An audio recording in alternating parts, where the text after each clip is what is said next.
So it sounds like, you're extremely educated in your industry, just as far as you knowing the ins and outs. So with that being said, the next question that I have is, how do you feel that education plays a role in the hip hop industry? And I'll let you answer that first because I have a second part of that question. Gotcha. I feel like education in anything is, I feel like I learned the hard way because I went out and made the mistakes, and that's how I learned. I feel that. But I didn't make the $1 million mistakes that a lot of these artists make. I made the $35 mistake, you know what I'm saying? The $100 mistake, and then it was like, you know what you doing, I can do, so why let you cheat me? Exactly. And that was my mentality from that point on. And education took me, self-education took me from that point. Once I realized that, like, I went to the studio, you charge me $35, but then you add a whole bunch of other fees in order for me to get my stuff. Okay, I paid you $100. Some people that might not be nothing, but I was 13, I think. Yeah, and every dollar counts. Yeah, it was something. So to me, it was like, okay, I got to get my own studio. And from that point on, it was a progression of getting equipment, to learning equipment, to learning, getting the know-how, education all the way through. Then when it was time for artwork, couldn't get nobody to do my artwork. So I had to learn how to do my artwork. Videos, if they want to charge me $1,000 a video, I got 9 artists. So I had to learn to do it myself. All right. So one video would have cost me more than the camera cost me. Yep. So that kind of falls into the second part of the question, is it enough to be street smart, or does scholastic intelligence play a role in the hip hop and entertainment industry as well? Well, I say, go ahead. Which one, or do both help you stack your coins and make that money? If you got book smart, if you just have book smarts, then you at a disadvantage to a person who has street smarts and book smart. And when I say street, I don't mean like I'm in the ghetto and I sold drugs. I mean pretty much common sense. Because if I'm walking down the street and I see it look like people involved in engaging in drug activity and people holding guns up, and it looked like something I seen on TV. I don't even have to see that as white, black, green people.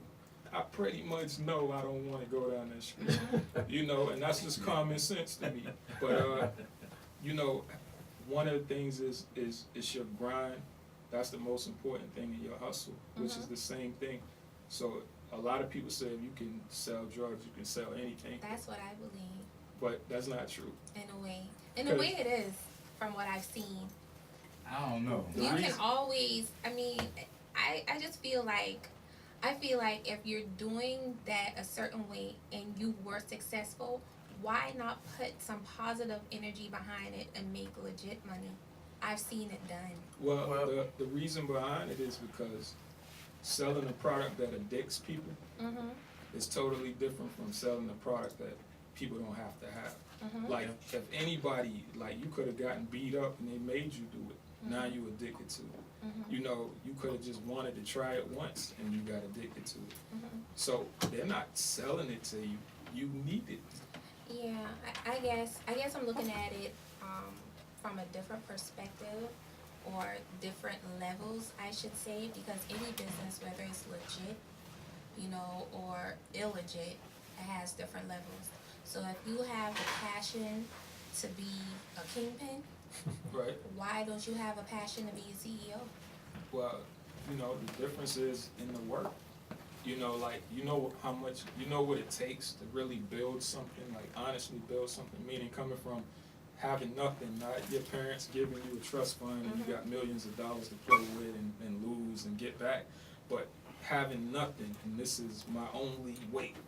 If you in that position, like, how much it took to get where you are. Whereas somebody out on the street, you might have chances that you take in, but the product sells itself. So if I know that if I got $1 million and I know that every McDonald's I see is successful, and I buy at McDonald's, that doesn't make me a successful businessman. It makes you smart. It makes you smart, yeah. Mhm. Don't get it twisted. But it doesn't make me like I didn't do that. You see what I'm saying? yeah. Opposed to me opening up You hopped on the Juan's. McDonald's bandwagon and got that Exactly. money. That's a smart move to me. Opposed to, but it's a smart move. But what I'm saying is, it's a totally different thing from you opening up Juan's Burgers. You see what I'm saying? And building a working brand and Juan's everything. Burgers, Exactly. So that's what I'm saying. As far as in the that street game, you just franchising something that people are already doing, that they already been doing for years. Like a Fiend moved from Atlanta to Charleston. Like you ain't had to reinvent the wheel. No. Like they come in looking for it. Yeah, So but that's a totally different thing from JIG Music Group selling music. They ain't coming from Atlanta like, yo, where's JIG? Like itching, like I got that. Like it's not happening. And I just say that to I understand speak on the street aspect. Like so, but if you have that hustle in you, that's the difference between who becomes a kingpin and who stays a pawn. So when you have that hustle, if you can change a product and make it something different and still keep that same hustle and that same grind, you'll be successful. That's what I believe 100%. I really do. Right. That's what you think. Yeah, definitely. You know what I'm saying? Like I'm just taking it all in because like I had this man drop jewels on me like almost every night. So like hearing it, live, it's like it's definitely official. I know people are like, dang, Cuz come off like a groupie, but it's like my brother, so it's like I hear it. You know what I'm saying? That's all right. You can come off like a groupie. You just showing some love. Yeah, it's my brother, so it's all good. It's just hearing what he, reiterating what I hear all the time from him, about get on your grind, Can you grind, Playboy? So. Yeah, you gotta be on it, be smart. Between him and Jay Brown and Jay Brown. Work smarter, not harder, right? Yeah. Yep. Work smarter, not So harder. we'll get into some music. You got the what more we can see? Yeah, we get ready to get into the what more. You want to tell them about that when we come back from it? You want to tell them before we go to it? Just real quick, that's a track speaking on from a ladies' night project. It's a project dedicated solely to my wife. Our fellas get complacent. Shoot. You get complacent and you feel like you're doing the same things when in reality you're not. So writing is therapy. So I wrote. This is what it is. It's nice. Yeah. It's definitely a nice song. Shout out to my wife. We listen to it all the time. Oh yeah. Yeah. All right, y'all. Let's get into this record, man.